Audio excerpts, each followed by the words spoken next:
السلام عليكم كاملين. اليوم جيت نشارك معاكم وصفة تاع الطمينة البيضاء هكا يعيطوا لها. وصفة تاع طمينة بزاف سهلة، يعني طريقة جديدة اللي ماشي موالفين يصنعوا الطمينة بهاد الطريقة.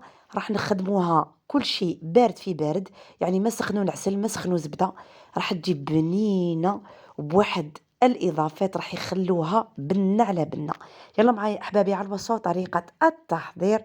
طمينة رائعة، أنا هنايا درتها هدية لواحد الإنسانة عزيزة عليا، فرحت بها بزاف وجات هايلة هايلة. أول حاجة عندي هنا 700 غرام تاع الدقيق الرطب، يعني اللي نديرو به المعارك واللي نديرو به المحاجب والمسمن. دقيق الرطب خلاص، هذاك الدقيق تاع العجين راح نحمصوه على مقلة تكون تقيلة ولا على طاجين، نديروه على نار متوسطة مع التحريك المستمر حتى تشوفوا ما نشوف إذا تبان لكم في الصورة الحبيبات يولوا كامل لون واحد، يعني لون بني فاتح. ما تخلوهاش بيضة، خلوها دوغي، يعني يكون يولي اللون نتاعو لون ذهبي. بعد ما تحمص نحطوه هكذا على جنب ونجو نبداو نصنعوا في الطمينة ديالنا. يعني نصف الكمية اللي راح ديروها دقيق ديروها مارغرين. انا استعملت هنا لابيل تجي بزاف بنينه. ضفت عليها كأس تاع سكر رطب، باش راح نستعملوا العسل بزاف الطمينه ديالنا. ملعقه كبيره تاع لافاني. هنايا كما قلت لكم لا مارغرين انا استعملت 700 غرام دقيق، دونك درت 350 غرام تاع لا مارغرين. درتو رطل تاع دقيق ديروا العلبه صغيره تاع لا مارغرين يعني 250 غرام. زدت ضفت 3 ملاعق كبيرة تاع العسل هكذاك بدرجة حرارة الغرفة. سمحوا لي هنا على الصوت ديالي راني شوية غريبي على بالكم راه البرد. دونك هنايا دخلت يدي وبديت نعجن حتى تحصلت على كريمة وكأني نحضر في عجينة تاع صابلي ونبداو هنايا نضيفو في الدقيق تدريجيا وحنايا نعجنو حتى ندمجوه جيدا مع هذاك الخليط الأول. هنايا الإضافات عندي كأس تاع حلوة الترك مبشورة، وعندي كأس تاع اللوز بدون قشور مرحي رقيق. هنا يكون مرحي رقيق، تقدروا تستعملوا الكاوكاو لكن باللوز تجي البنة تاعها بزاف مميزة.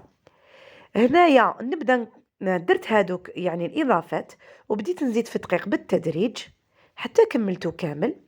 من بعد انا شفت بلي الطمينه تاعي راهي بزاف ناشفه، زدت ضفت القليل من العسل، يعني القليل فقط باش تحصلت على هذاك القوام الطري بهذا الشكل كما راكم تشوفوا. ما تنساوش تخلوا لي بصمه الاعجاب، خلوا لي لايك راح يفرحني بزاف. شاركوا في القناه وفعلوا الجرس باش يلحقكم كل ما هو جديد. وما تنساوش تروحوا لساريتا توب كويزين انستغرام وتابعوا الوصفات القصيره وتخليوا لي جيم وابوني ايضا فضلا وليس امرا. الطمينه تاعنا راهي واجده كما شفتوا، ضفت عليها شويه تاع عسل باش رخيت لها شويه القوام تاعها، يعني زدت طريتها اكثر. وجيت هنا بسطتها في صحن كبير، هذا الصحن هو اللي راح نهديه. ودرت لي ايضا صحنان صغيران اخران لداري ولوليداتي. دونك هنا التزيين يقعد تزيين اختياري.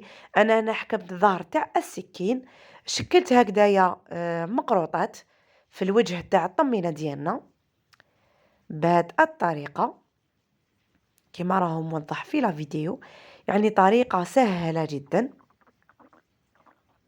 من بعد حكمت ورده تاع لاباطا سكر، انا كنت خدمتها وخليتها نشفت، كسرت لي هنا وريقه حطيتها غير هكذاك. وجبت هنا قلوب تاع الشوكولاته الحمراء زينت بها ايضا. وزدت جبت ايضا كرات تاع القفريط الذهبيه، زدت زينت بها، موجودين عند بائع الحلويات ينباعوا بالميزان.